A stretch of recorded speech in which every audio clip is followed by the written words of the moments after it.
बिहार के मिथिलेश कुमार ने भक्ति और बेटी प्रेम का अनूठा संगम दिखाया है।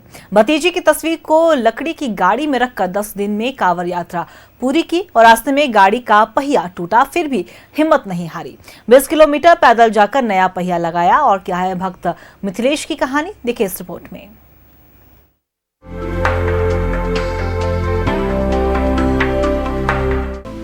श्रावण का पवित्र महीना आते ही भारत के कोने कोने से भोलेनाथ के भक्त कांवड़ यात्रा पर निकल पड़ते हैं। यह केवल एक धार्मिक परंपरा नहीं, बल्कि भक्ति, तपस्या और प्रेम का जीवंत प्रमाण बन चुका है। इस वर्ष की कांवड़ यात्रा में एक ऐसी कहानी सामने आई है जिसने हजारों दिलों को छू लिया। यह कहानी है बिहार के मुजफ्फरपुर जिले के रहने वाले मिथिलेश कुमार की। मिथिलेश एक साधारण बढ़ई जिनके जीवन की रोजी रोटी लकड़ी के काम से चलती है, पर जिनका मन ईश्वर भक्ति और बेटी प्रेम से ओतप्रोत है। कुछ वर्ष पहले उन्होंने अपने छोटे भाई के लिए भगवान शिव से अपने भाई के लिए बेटी की प्रार्थना की थी और चमत्कार ऐसा कि भोलेनाथ ने उनकी पुकार सुनी और उनकी गोद में एक नन्ही सी परी आई। इस आशीर्वाद ने मिथिलेश का विश्वास और भी दृढ़ कर दिया।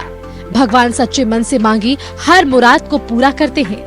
इस वर्ष जब कांवड़ यात्रा का समय आया तो मिथिलेश ने मन में ठान लिया कि वे अपनी भतीजी को बाबा के दर्शन के लिए साथ ले जाएंगे। पर जब उनके भाई ने कहा कि वह अगले साल स्वयं अपनी बेटी को लेकर यात्रा करेंगे, तो मिथिलेश ने एक अनोखा रास्ता चुना, जो आज पूरे देश के लिए भक्ति और प्रेम का प्रतीक बन गया।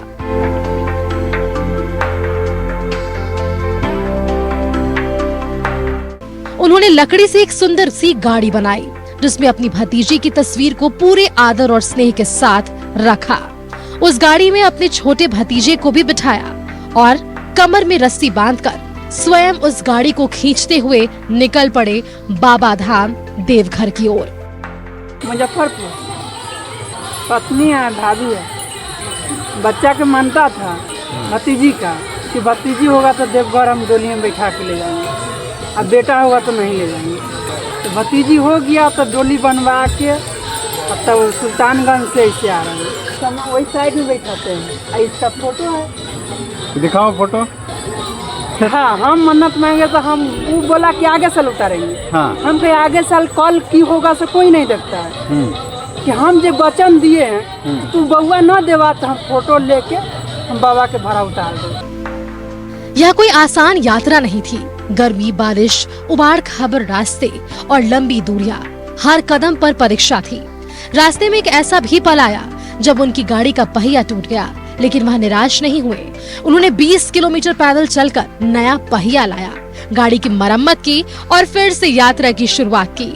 किसी के लिए यह यात्रा कठिनाइयों से भरी होती है, पर मिथिलेश के लिए यह एक व्रत था, उनकी भक्ति और भतीजे के प्रति प्रेम को साक्षात रूप में जीने का अवसर।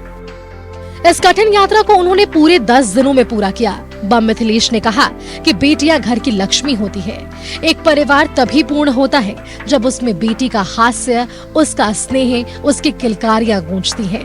बिना बेटी के बहू कहां से आएगी। चक्का टूट गया। हाँ, असरगंज में फिर चक्का बदले, वही तक सब बोला कि लौट जाओ। हम कल लौट के नहीं जाएंगे, घर से चक्का ले आएंगे, यहाँ नहीं मिलेगा।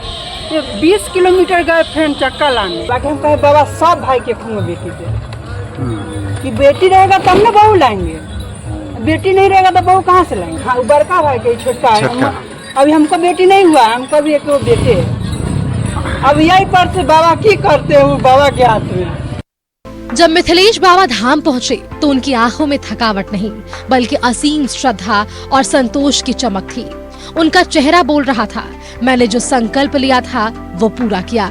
जो यात्रा उन्होंने पूरी की वह उनकी भक्ति और बेटी प्रेम का अनुपम उदाहरण बन गई। मिथिलेश की यात्रा केवल एक व्यक्ति की श्रद्धा नहीं, बल्कि समाज के लिए एक संदेश है।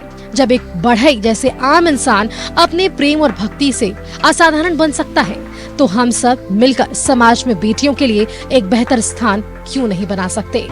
न्यूज़ 11 भारत के लिए देवघर से संवाददाता अमरनाथ की रिपोर्ट।